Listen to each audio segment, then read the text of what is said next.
சற்று முன் கிடைக்கப்பெற்ற மிக மிக முக்கியமான செய்தி ஒன்று வெளியாகியிருக்கு. அதாவது இந்த விளம்பர ஆட்சியில் 1 டிரில்லியன் பொய்கள் என ஸ்டாலினை தாக்கியிருக்காரு எடப்பாடி பழனிசாமி. அதாவது தமிழ்நாடு இரட்டை இலக்க பொருளாதார வளர்ச்சியை பெற்றுள்ள நிலையில் தமிழக முதல்வர் ஸ்டாலின் பெருமிதம் தெரிவிச்சிருக்காரு. இந்நிலையில் இது ஏமாற்று வேலை என்று எதிர்க்கட்சி தலைவர் எடப்பாடி பழனிசாமி விமர்சிச்சிருக்காரு. அதிமுக பொதுச் செயலாளரும் எதிர்க்கட்சி தலைவருமான எடப்பாடி பழனிசாமி திமுக மீது குற்றச்சாட்டுகளை முன்வைத்து தனது எக்ஸ் வலைதள பக்கத்தில் அறிக்கை ஒன்றை வெளியிட்டிருக்காரு.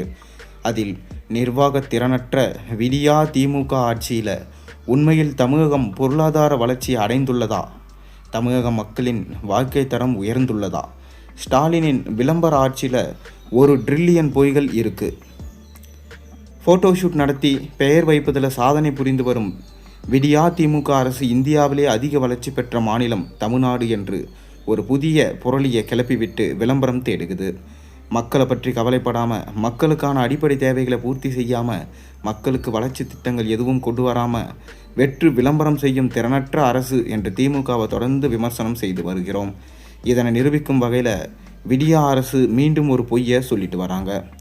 பொருளாதார புள்ளி விவரங்கள் எல்லாம் ஒரு குறியீடு மட்டும்தான். பொருளாதார வளர்ச்சி குறித்த புள்ளி விவரங்கள் பல கட்டங்களாக வெளியிடப்படுது.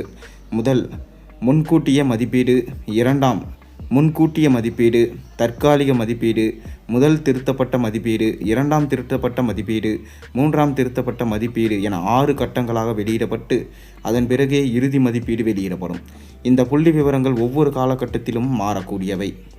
பொருளாதார வளர்ச்சியோ அதன் அடிப்படையில் மதிப்பிடப்படும் தனிநபர் வருமானமோ ஒரு குறியீடு தானே தவிர அது மக்களின் உண்மையான வாழ்க்கை தரத்தை காட்டும் அளவுகோலாக கருத முடியாது. எனவே உண்மையை ஸ்டாலின் அரசு உணர்ந்து வெற்று விளம்பரங்களை தவிர்த்து மக்கள் நலனில் கவனம் செலுத்த வேண்டும்னு சொல்லியிருக்காரு. மேலும் கடந்த 17/3/2025 அன்று தமிழ்நாட்டின் வளர்ச்சி 2024-25 ஆண்டுக்கு 9.69% என கணக்கிடப்பட்டது. ஆனால் 1/8/2025 கணிப்பில் 11.19 உயர்ந்திருக்கு. உடனே திமுக அரசு இரட்டை இலக்க வளர்ச்சி பெற்ற ஒரே மாநிலம் தமிழ்நாடு என கூறி விளம்பரம் செய்கிறாங்க. ஆனால் இந்த கணிப்பு இறுதியானது இல்லை. இது அடுத்தடுத்த கணிப்புகளில் மாறலாம்.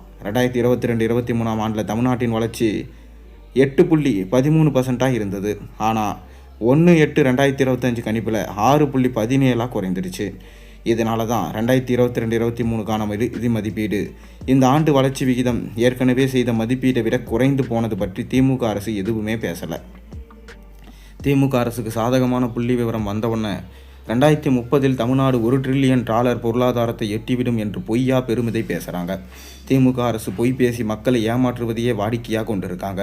நீட் தேர்வை ரத்து செய்யும் ரகசியம் தெரியும் என்பது போல் 1 டிரில்லியன் பொருளாதார ரகசியம் அவர்களுக்கு மட்டுமே தெரியும். எனவே தான் பொருளாதார வளர்ச்சியோ அதன் அடிப்படையில் மதிப்பிடும் தனிநபர் வருமானமோ ஒரு குறியீடு தானே தவிர அது மக்களின் உண்மையான வாழ்க்கை தரத்தை காட்டும் அளவுகோலாக கருத முடியாது. எனவே உண்மையை ஸ்டாலின் அரசு உணர்ந்து வெற்று விளம்பரங்களை தவிர்த்து மக்கள் நலனில் கவனம் செலுத்த வேண்டும். இதை சொன்னால் கூட திமுக ஜால்ராக்கள் நாம் பொறாமையில் கூறுவதா சொல்வாங்க. ஆனால் உண்மையை மக்களுக்கு உறக்க சொல்ல வேண்டியது நமது கடமை என எடப்பாடி பழனிசாமி தெரிவிச்சிருக்காங்க. இதனால் ஸ்டாலின் அரசு அவர்களை வன்மையாக கண்டிச்சிருக்காரு எடப்பாடி பழனிசாமி. உங்கள் கருத்துக்களை மறக்காமல் கீழே கமெண்ட்டில் பதிவிடுங்க.